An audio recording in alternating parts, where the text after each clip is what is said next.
Hey everyone, thanks for your support in 2024. We have a lot of cool stuff coming in 2025, and here are some of the things you can look forward to as we move into next year. In the lead up to The Mandalorian and Grogu in 2026, we'll be starting a full series rewatch of both The Mandalorian and The Book of Boba Fett on exploring hyperspace lanes beginning in October. You can also expect a rewatch of Andor, and we will have reviews of every episode of Andor and the rest of the Skeleton Crew as those come out. Josie will be returning as we continue to rank every Star Wars thing released ever. Reviews of every episode of every Marvel Disney Plus show, including Your Friendly Neighborhood Spider-Man, The Eyes of Wakanda, Wonder Man, Ironheart, Daredevil Born Again, and Marvel Zombies, the day after each episode releases, will be available on Beware of Spoilers. We'll be having special event podcasts on 30-minute reviews for the Academy Awards, our 2024 year in review in early January, ranking all of Phase 5 of the MCU after Fantastic Four First Steps comes out, and our 10th anniversary special. Once we complete our rankings of all the Pokemon games on the backlog files, we'll be moving on to Kingdom Hearts and Final Fantasy. Over on the YouTube channel, you can join in for playthroughs of Mario & Luigi Superstar Saga, Pokemon White, Pokemon Mystery Dungeon Blue Rescue Team, Kingdom Hearts Chain of Memories, Kingdom Hearts Recoded, Mario Golf Toadstool Tour, Sonic Adventure 2, LEGO Racers 2, LEGO Star Wars The Complete Saga, and SpongeBob SquarePants Battle for Bikini Bottom. Want to keep on top of all the new things we have coming? Subscribe at mwpnews.com, subscribe on YouTube at youtube.com/@mwpnews, or subscribe to Beware of Spoilers, 30-minute reviews, exploring hyperspace lanes, and the backlog files on Spotify or wherever you get your podcasts. Again, thank you for your support.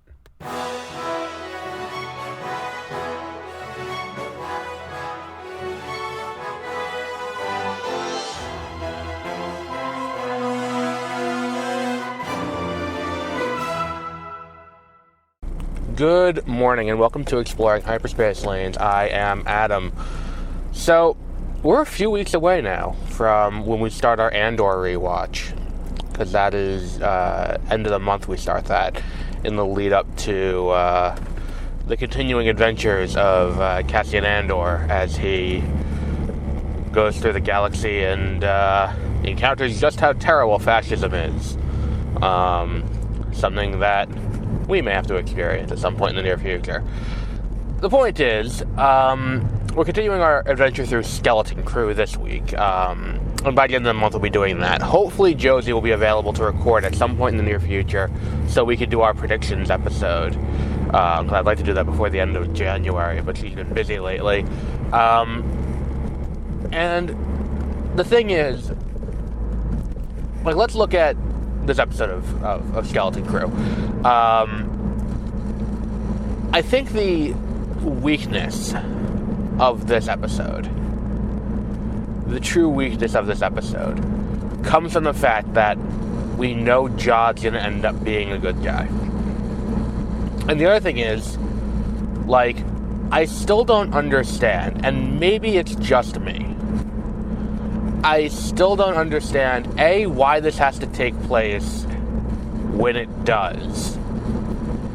I think that's really what kind of fucks with me on this, more than anything else, is this idea that, this show takes place around the time of, around the time of The Mandalorian, 5 to 7 years after the end of, 5 to 7 years after the end of Return of the Jedi. And this idea that, he wants to break into the Old Republic Mint. And it's the Old Republic. It's clearly the Old Republic, because they don't know Alderaan was destroyed. They don't know that, the kids don't know. Let's rephrase that. The kids don't know. The planet is reasonably sheltered. I think there's an implication in here that, we would have told you when you were older. Implies that, the adults know, but the kids don't. They're sheltering the kids from the galaxy. So in a way, this is an interesting story like that, but the issue I keep coming back to, and maybe it's just my own neuroses that's causing this problem, but the issue I keep coming back to with this show is, what value do Old Republic currency have? Does Old Republic currency have? Because, I feel like, and I've said this, I feel like at least twice, and maybe 3 times, I feel like it wouldn't have much currency, much value. Aside the collectors, where it's I feel like there'd be a gift shop at they turned, like, Geonosis into a national monument or some shit. And it's like, and here's the gift shop where you can buy Confederate currency and you can buy Old Republic currency in a little envelope, and you can see what it was like. Because, like, you know, it's like when you go to Gettysburg. Like, I feel like it's that kind of a situation where it's like, it's got collector value to be sure, but, like, I don't think it has much value outside of that, because that's not how money works. And I feel like the easy solution to this is not to set this in the New Republic era. Like, because you could have done essentially the same show, just in the era of, you know, the Clone Wars. And it's like, yeah, they're hiding the Clone Wars from, you know, from the kids. Like, that would have been just as interesting, I think, as them doing what they actually did. Like, I feel like that's an issue that kind of needs to be addressed a little. And I feel like this episode, I feel kind of telegraphs where they're going, and next episode's going to be them fighting off the pirates, and Jod's going to help, because Jod isn't entirely a bad guy. Like, that's what this is going to be. And I think to that end, it's like, alright, like, I don't think this is a not entirely worthwhile adventure they went on. But, like, at the same time, it's like, what was the point of most of this? Like, it's kind of how I feel. Like, because, like, you're not, the kids are going to come back, they're going to come back more worldly and change some of the adventure and all of that.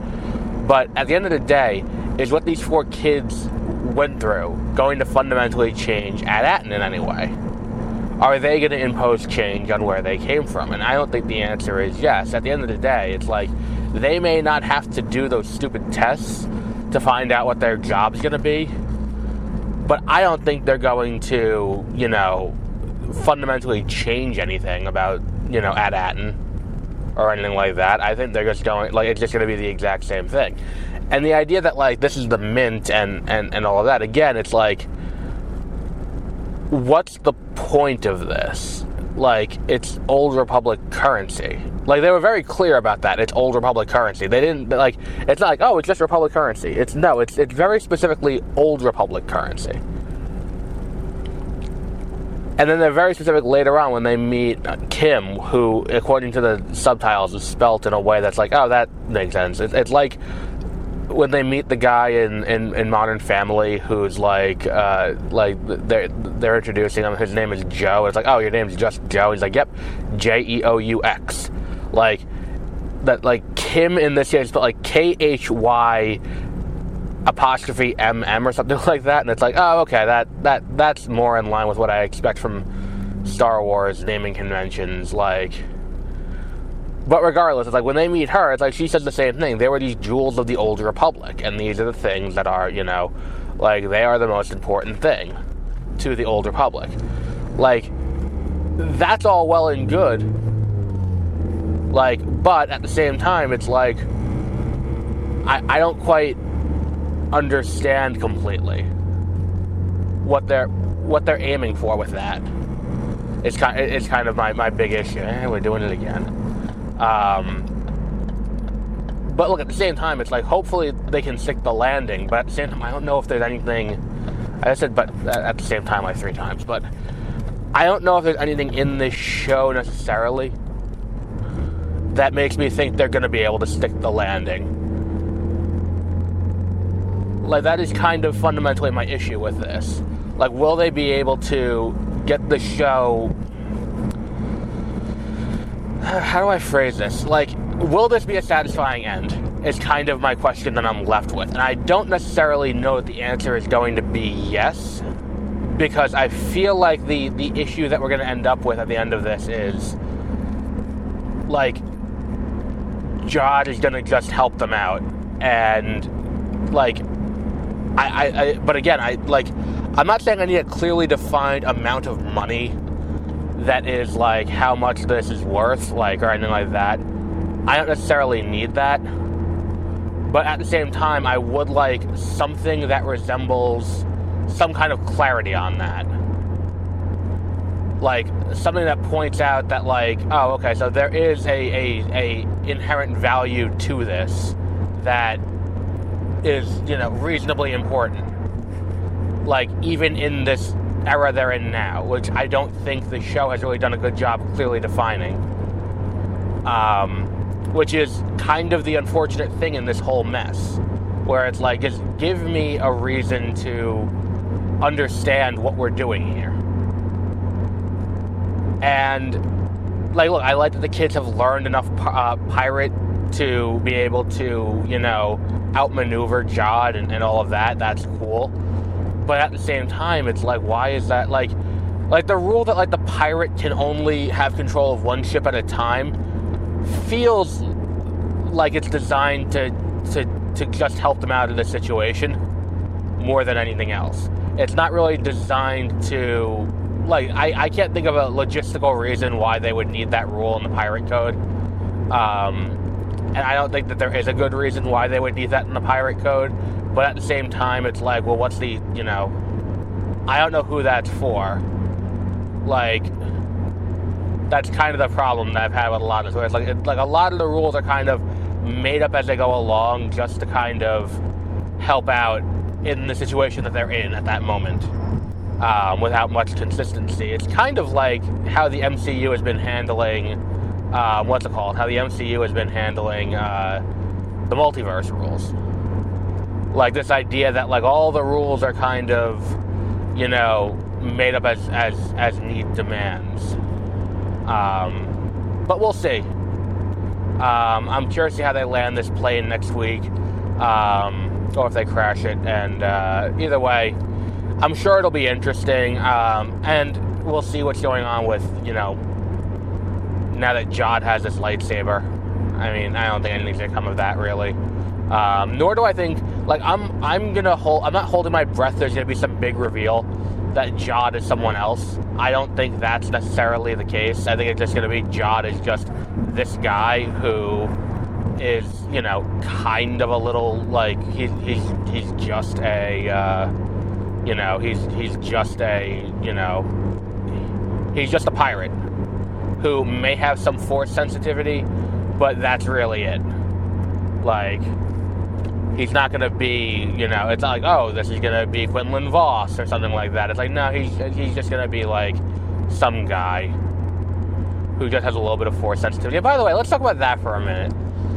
Because, like, okay, whether or not he's actually force sensitive, I've seen some people, I saw someone make the claim that, like, have you noticed that everything he picks up is metal? Maybe he just has something with magnets. And that was a thing very early on, with what's her name? I think Fern mentions that, like, he doesn't have to be a Jedi. He could be doing tricks to make it look like he's doing that. And the thing that I chalk to, like, well, he can use the Force because, like, I think that he needs to, like, in order for what happened in the last episode before this one to make sense, where he manages to take over the entire thing and convince everyone to, like, yeah, let's go to Ad-Atten and see what, because I think I know where Ad-Atten is. Let's go see what's going on there. Like, him doing that, to me, feels like he's, he's using some kind of mind trick. And the reason why I bring all this up is because I feel like there is an issue with the Star Wars fan community. I know, who'd have thunk it, but there's an issue with the community accepting who can and can't use the Force, and with what amount of training. Because, like, we never see him train on camera. Like, yet we see him, he learns how to, he does all this stuff if he's actually using the Force and he's not just doing that. And that other thing where he convinces everyone is not just plot convenience. Like, he's using the Force. And no one's really questioning it. Like, it's not that. It's just like, why are we okay with that? Why is certain aspects of the fan base okay with the fact that it's Jude Law who's doing it now, not, not, when it was Rey, it was a problem that she was using the Force. Like, anyone else using the Force. If it's a woman using the Force, it's like, well, we never saw her do X, Y, and Z, so we don't know who it is. But meanwhile, it's like, it's John. It's like, oh, look, he's doing that. And then I saw someone say, like, it's getting back to the promise of Rian Johnson's, movie. This idea that, like, anyone can use the Force. And it's like, yeah. And when that movie came out, people acted like he shat in their mouths. Like, it's one of those things where it's like, why are we sitting here like, oh, bravo? It's the same thing I've been saying, forever. I've said it on this show. I feel like I've said it to Josie. Definitely said it to Josie at some point. This idea, old Star Wars is good. New Star Wars is bad. This is the exception where everyone's like, oh, this is good, and the same goes for like Andor, which is like another one where everyone was like, oh my god, this is great. But typically the rule is old Star Wars bad, good, new Star Wars bad, and then eventually new Star Wars becomes old Star Wars, and when that happens, it's like, oh, okay, cool, so we're just back to, now it's good. And I feel like we're starting to get to that point for the sequel trilogy where it's like, well, the new Star Wars is shit, so let's go to this. And I know this is getting a lot of praise, this show. A lot of people really like this show. I mean, I'll say I don't think it's any worse than any of the other Disney Plus shows, if I'm being completely honest. Like, I think it's as good as, like, The Mandalorian or anything like that. I don't think it's in the upper tier, which would be like Andor, like, which sets itself so distinctly apart. I think it's serviceable, which, like, okay, good for them for making a good show. But, like, at the same time, like, I'm interested to see what they do next, kind of, is where I kind of feel about this. But yeah, we'll see what comes next. Try this.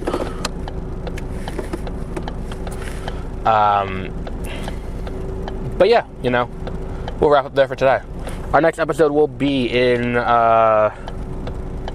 next week when we do the finale. Hopefully Josie will be back at some point in the near future so we can do our wrap-up of last year and predictions for this year. But until our next episode, have a great rest of your week.